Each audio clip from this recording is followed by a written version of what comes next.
Welcome back to another garden episode, and today's video magpapatubo tayo ng seedlings ng sili gamit ang pinakamadaling paraan ng pagpapatubo.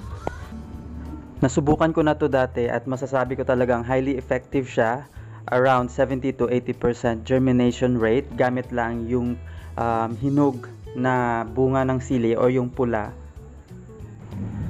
Pipiliin lang natin yung pinakahinog or the red ones at yun yung gagamitin natin para patubuin at gawing seedlings.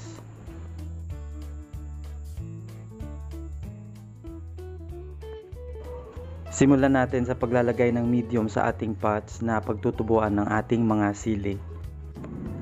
Gumamit ako ng pinaghalong compost at coco peat. Ang coco peat ay mabisang paraan para sa pag-retain ng moisture at ng tubig sa ating growing medium or lupa. Sa pagpapatubo ng mga seedlings, hindi naman required na mag-mix tayo ng different elements or different medium para mapatubo yung ating mga seedlings. Pwede kang gumamit ng normal soil lang or yung compost. Tutubo yung ating mga tanim basta malinis at walang insects na pwedeng sumira ng ating mga seeds. At importante, tama yung pagdidilig natin ng ating mga seedlings. So tapos na tayo maglagay ng medium doon sa pots na pagtutubuan ng ating mga sili. Gagamitin na natin yung mga napitas nating bunga ng sili kanina at ilalagay natin doon sa pinrepare nating pot para pagtubuan ng mga seedlings. Spread evenly at maglagay ng kahit konting space between seeds para may air circulation siya kahit papano para gumanda yung tubo ng ating mga seedlings.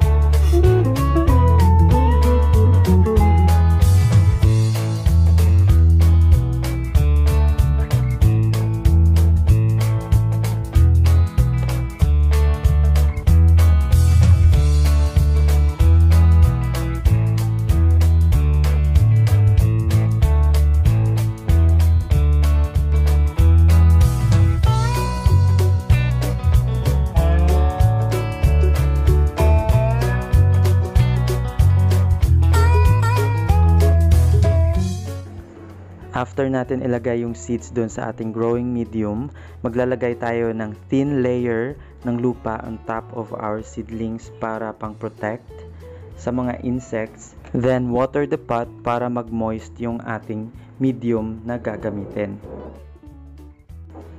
After 6 days, meron ka nang makikitang sprout ng mga dahon na maliit doon sa mga seeds na nilagay natin sa ating pot.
"20 days later, ito na siya guys, full grown and ready to set up.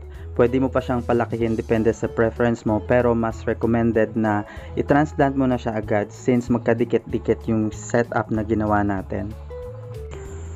And that's it. Thank you so much for watching. I hope you learned something, and if you enjoyed this video, please subscribe to my channel and hit the notification bell para ma-notify kayo for future videos na i-upload natin sa channel.